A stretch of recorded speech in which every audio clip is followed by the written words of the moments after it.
We're spending a day at the races with Bustling, the first horse into this year's Tab Everest. Michael Kent Jr. for yourself and Mick Price.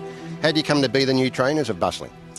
Yeah, he's quite an exciting horse, and obviously no one missed him. He strung a few together in Perth, and the old owners, and they were great to deal with. They named their price, and we put an idea to a bunch of owners that he'd be a very promising older sprinter over in the east.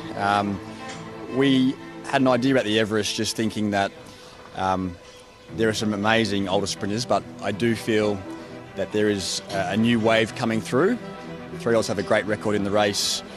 Obviously, Giga Kick, yes. We had some experience with Jacquino, who's better at 7 furlongs, but ran oh so well, ran fifth, beaten about a length. So we had a bit of confidence that we could do it, and very lucky that the idea was receptive to some slot holders, which was the Whitby, Werrett, Madden group, and they took a portion of the horse, and then we put the rest of the horse together with some stable clients. So I applaud them for taking a leap of faith. It's very exciting, and so hopefully we're there on the big day with the horse ready to rock and roll. The Perth form as a 2-year-old, winner of a listed a Group 3 and Group 2 races from 1100 to 1400. We've got to see if that form holds up over here, but obviously there's confidence in the camp that it will. Yeah, that's right. I'm not sure exactly what he beat, but it was the way he did it, particularly the Karrakatta Plate. That was the real one, and we got a good line on the times he could run that day, because that was on a good track, over 1200 at Ascot. Well, the very next race after he won by 4.5 lengths was the Quokka. Of course, overpass just beat Amelia's Jewel, and his time actually surpassed Amelia's Jewel and was just shy of overpass. Horses like Bella Nipotina back in the field. So as a young 2-year-old, he was doing some pretty remarkable things. You'd have to say he's one of the more exciting horses to come out of Perth in the last decade. What sort of race are you expecting from him this afternoon?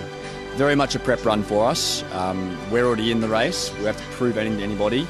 It's all about having him peak on the main day. So he's probably, I'd say, 90% ready to go. He trialled very well last week.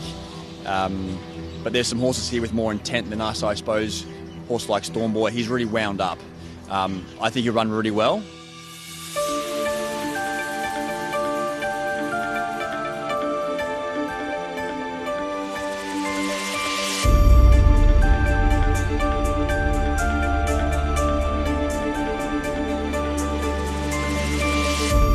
Michael, the horse has been in the yard. He's gone out now with Chad Schofield. Is he in the right frame of mind to run well? Honestly, he really is. He was quite relaxed out the back, but as soon as he got in here and saw the track, his ears really pricked, he got on his toe. It's just what you want to see from a trainer. He's relaxed, he's not over the top, but he's ready to go for a fast sprint race. And we're ready to go. Racing now. Emirates was last out. Stormboy was second last out of the gates, and a no jump sharp. Switzerland right there into second, and now Stormboy's whizzing forward on the outside of Bustling, Fearless there on the rails.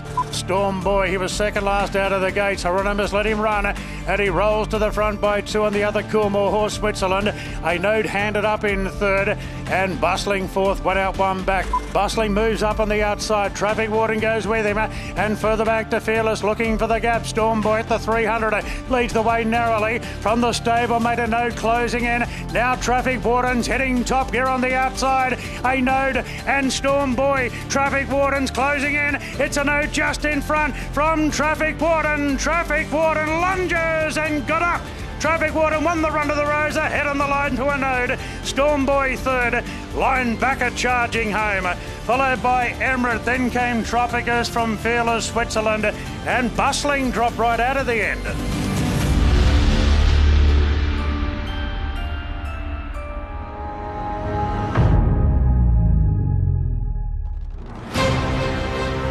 Michael Kent, what do you make of the run? Clearly far from ideal. Got into a nice enough spot, but he clearly lost his action and got into the wrong lead around that final bend. So he got it perfect in the trial, but today Chad said he got a bit of a bump before he turned and he got in the wrong lead and clearly gave ground there, and then he just blew out late. So it was probably below par, to be totally honest. So we've got a bit of work to do, but we've got time on our side. So we'll see how he pulls up. We go to the beach in the morning, and at this stage still a plan to run in 2 weeks and then get up into Everest. So it's basically just uncomfortable from that point of the bump? It's just happened. We've just watched the race. But if you're on your wrong lead, clearly you're not going to be at your most efficient on turning.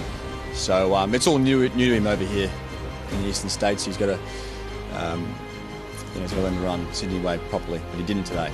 They can all be forgiven one bad run, obviously, so I guess you press on to the next one and that'll give you a clearer guide. Absolutely. We've got glass half full. We've got to be positive. So, but yeah, bit of work to do.